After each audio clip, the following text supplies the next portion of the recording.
हाय दोस्तों, आप सभी को हमारे YouTube चैनल ऋषि स्टडी पॉइंट में बहुत बहुत स्वागत है। आज हम लोग क्लास 7 के इतिहास के चैप्टर नंबर 3 को देखने वाले हैं, जिसका नाम है दिल्ली के सुल्तान। आज हम लोग इस चैप्टर के सभी अभ्यास के प्रश्नों को एक एक करके देखेंगे। तो दोस्तों, यदि आप लोग हमारे इस चैनल में नए हैं तो हमारे इस चैनल को सब्सक्राइब कर ले और बेल आइकन को दबा ले, और हाँ, अपने दोस्तों को ज़्यादा से ज़्यादा शेयर करें। तो चलिए दोस्तों, एक एक करके सभी प्रश्नों को देखते हैं।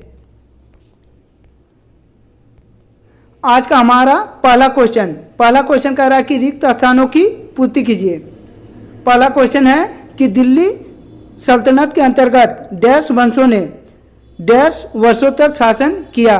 तो दिल्ली सल्तनत के अंतर्गत 5 वंशों ने 320 वर्षों तक शासन किया था। हमारा अगला क्वेश्चन है कि दिल्ली सल्तनत की पहली महिला शासिका डैश थी। तो दिल्ली सल्तनत की पहली महिला शासिका रजिया सुल्तान थी। हमारा अगला क्वेश्चन है कि अलाउद्दीन खिलजी के दक्षिण विजय का श्रेय डैश को जाता है। तो अलाउद्दीन खिलजी के दक्षिण विजय का श्रेय मालिक काफूर को जाता है। अगला है कि घोड़े दागने की प्रथा डैश ने शुरू किया था। तो घोड़े दागने की प्रथा अलाउद्दीन खिलजी ने शुरू किया था। अगला है कि आगरा शहर की स्थापना डैश ने की थी। तो आगरा शहर की स्थापना सिकंदर लोदी ने की थी। आप लोग इसे नोट डाउन कर ले। हम लोग बढ़ते हैं अगले क्वेश्चन पर। हमारा अगला क्वेश्चन है कि निम्नलिखित शासकों का उसके वंश के साथ मिलान कीजिए। एक तरफ शासक का नाम दिया गया है, दूसरा तरफ वंश का नाम दिया गया है। पहला है बलबन।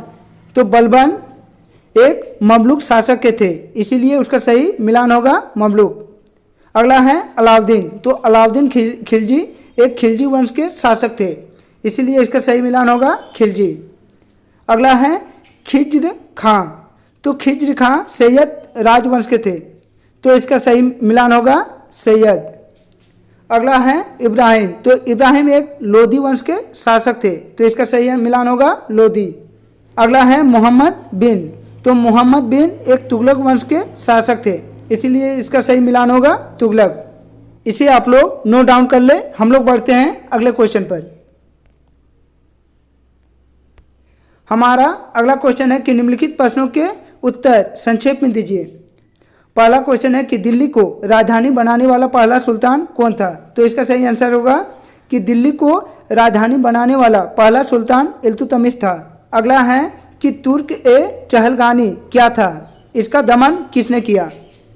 तो इसका सही आंसर होगा सुदृढ़ शासक स्थापित करने के लिए इल्तुतमिश के सामने अनेक चुनौतियां थी। इन चुनौतियों से निपटने के लिए उसने 40 दासों का एक संगठन बनाया, जिसे तुर्क ए चहलगानी के नाम से जाना जाता है।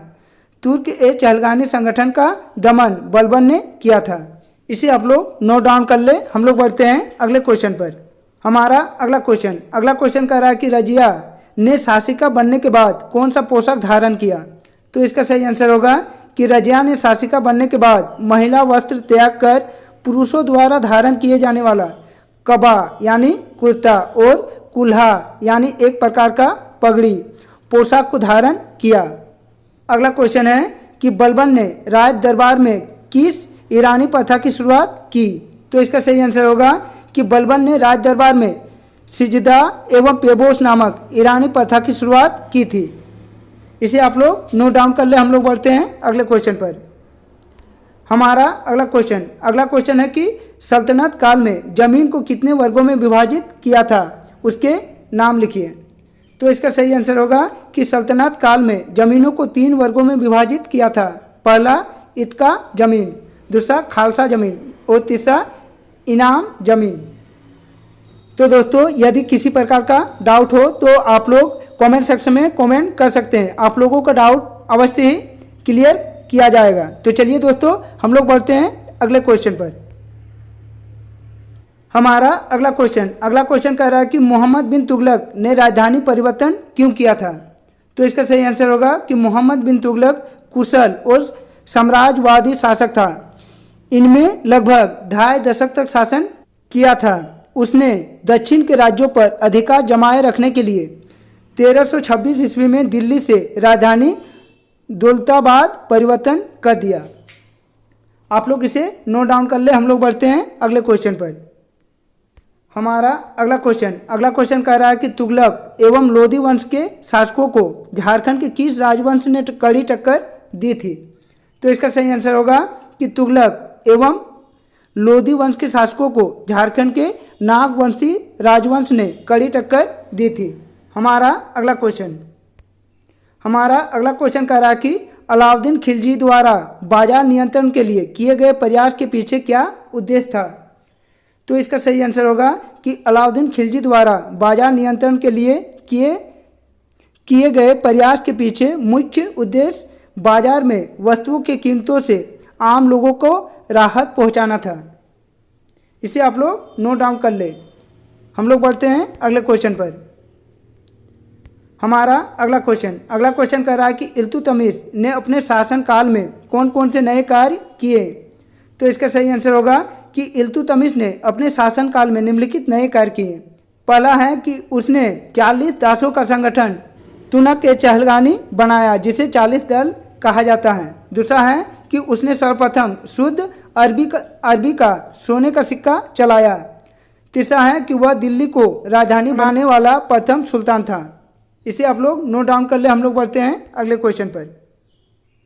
हमारा अगला क्वेश्चन है कि सल्तनत काल में न्याय के लिए क्या व्यवस्था थी? तो इसका सही आंसर होगा कि सल्तनत काल में न्याय के शासन का सर्वोच्च अधिकारी सुल्तान तथा उसका कर्तव्य इस्लामिक कानून के अनुसार न्याय का संपादन करना था। सरकारी कर्मचारियों के विरुद्ध शिकायतों पर सुनवाई के लिए वह दीवान मजालिम के न्यायालय में बैठता था। कानूनी तथा फौजदारी मुकदमों का निर्णय काजी ए मुमालिक या मुख्य काजी करता था। काजी मुक्ति का पद वंशानुगत होता था। इनका दंड विधान कठोर था। प्रायः अंग विच्छेद या मृत्यु दंड तक दिया जाता था। इसी तरह से न्याय के लिए व्यवस्था थी।